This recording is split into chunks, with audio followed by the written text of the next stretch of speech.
Sir, please come on up. Come to the mic if you'd be so kind.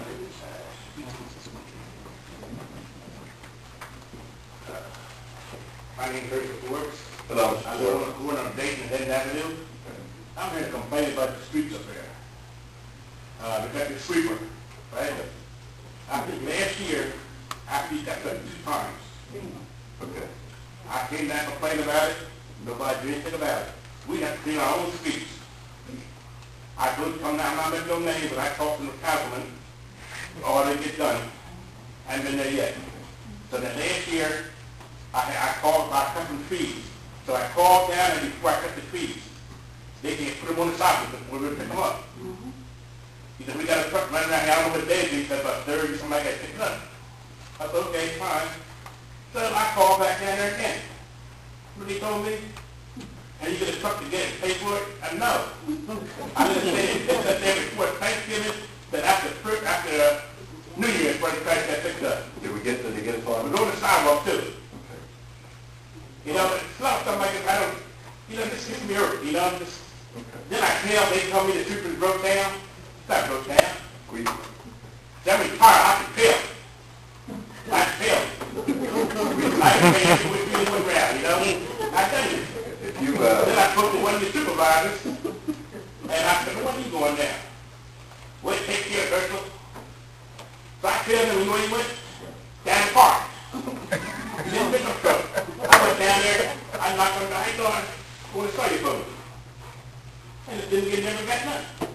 or you, if you get run into another incident with the clippings of the trees, if you have another incident where you need stuff chipped, Yeah, you call. I called. Now, let me tell you about the street sweeper, so you get a sense of it, because it's an issue for many people in the room. We bought a new street sweeper, how many years ago, John? Yeah, probably 7, 8 years ago. We've had only mild success. It is a street sweeper that has been down for maintenance on many occasions. It just turned out to be, Larry was just saying, it's been a bad model. The county had a couple of them. We bought it because the county bought them. We also have an issue with manpower. We have a municipal employee who's hurt, who has been out for now going on 2 months, and I don't know when we're getting back. So we get this thing out. It happened last year, and they never picked it up after this year. Well, I'm not talking about the street sweeper. So we'd like to get it out more, meaning the street sweeper when it's working, because it's in repair now. I mean, it's okay now, but you know, maybe in a couple of weeks it may break down again. But the point is, we like to run it more, and we're hurting for manpower. As far as the chipping goes, you know, we should have got that sooner. There's no excuse for that. Yeah, I apologize, Steve. We should have got it sooner. Should have got it sooner. The leaves got dry, and I took to my car, cigarette something in there, you know? Well, it shouldn't be there that long. It should be. You're correct. I apologize, Steve. But it's gone now, right? Is it gone? Yeah, it's going now, should be. If it happens again, you call me directly, and we'll try and help. We'll try and help. But when the trooper come up here? Don't know. They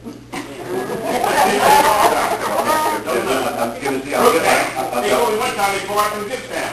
Well, no, we weren't broke down. They told me, I failed it. They said, well, yeah, the town cleaned up. Well, because that's one area we're trying Yeah, we everything. go up there, so we pay taxes. I agree.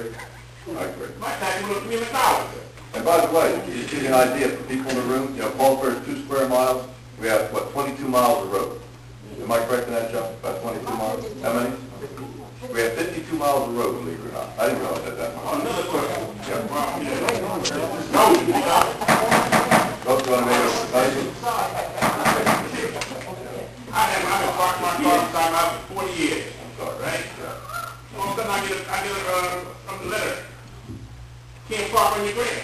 There's no grass there.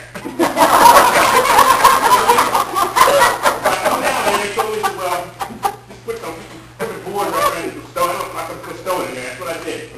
Now, there's 20 cars parked on the side of that street, backing off the woods up there. Nobody says nothing. Nobody said nothing. Now, I tell you, one house across the street was empty, so I called my neighbor, Freddie, I just know I cut these bread. He said, nah, I'll do it. I'm going to learn very hard. Nah, I'll take care of it. Now, the dump truck will ride by there, right? Well, I see you come by, look at the trice, see what's the right up to the trice, but, you know, yeah, I don't know. I'll find out a little bit about that, because we broke last year, because I keep an eye on this. I'll keep eye on it.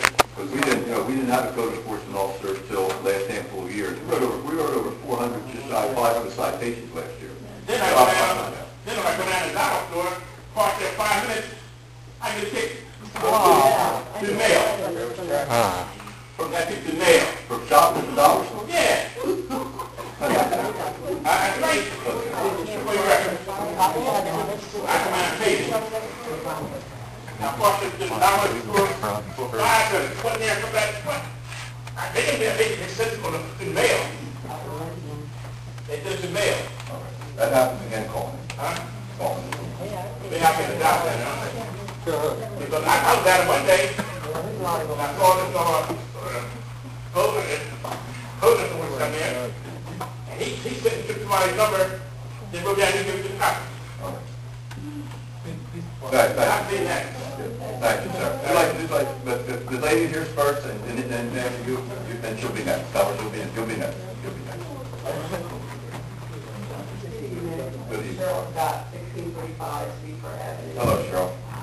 I just want to know, when you say that we won't have any relief, because the port is a big project, Yeah. how is that going to, because our taxes are going to go up again, if I'm hearing correct? That's correct. They're going to get again. How is that going to help us in 4 years from now? Our taxes are not going to go down, correct? They're going to stay at the level that they're at, and then when that port comes in, how is that going to help us as residents here in the town? Well, here's what I'm hopeful of, and here's what the long-range plan is, and I say long-range plan within this 5-year window. First of all, we got to get the port built. That's the first thing. We expect the port has to be capable to generate in revenue, because that's called payment of the taxes, is how our structure is to redevelopment zone.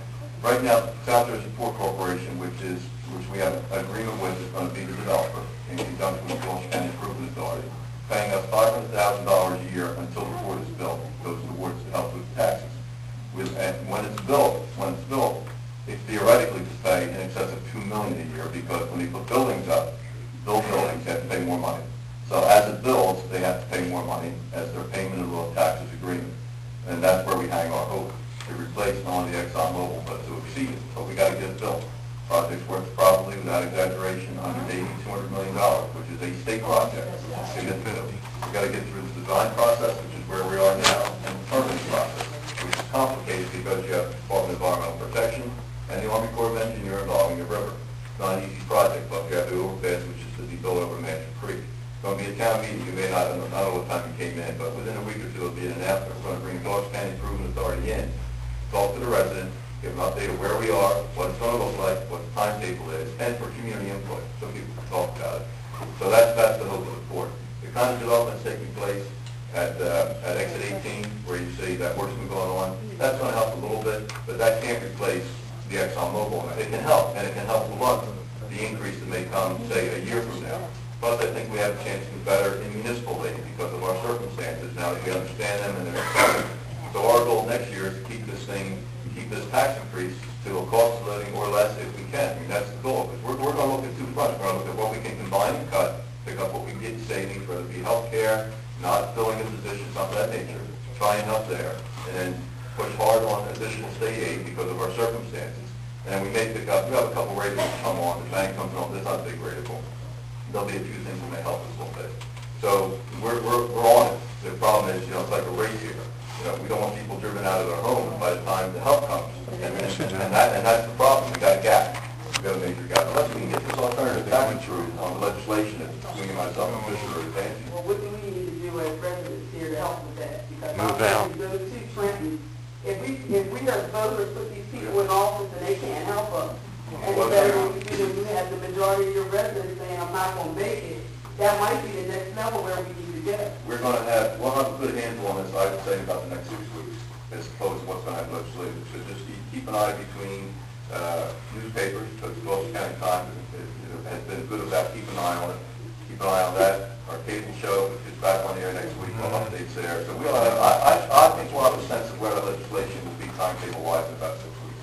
Maybe sooner, but not too much longer. But our goal is to get it done before the end of the year so we can have the relief for next tax year. And I just wanted to say, too, is that piggybacking on what the gentleman said about the rental program. When I ride down to Beckett, and see all that they have down there in their community, if you had to raise my taxes and I had all of that, I wouldn't have a problem paying taxes. But when I go down Washington, Buck, and some of those streets down there, it looks like little Beirut. And it's hard, when you mention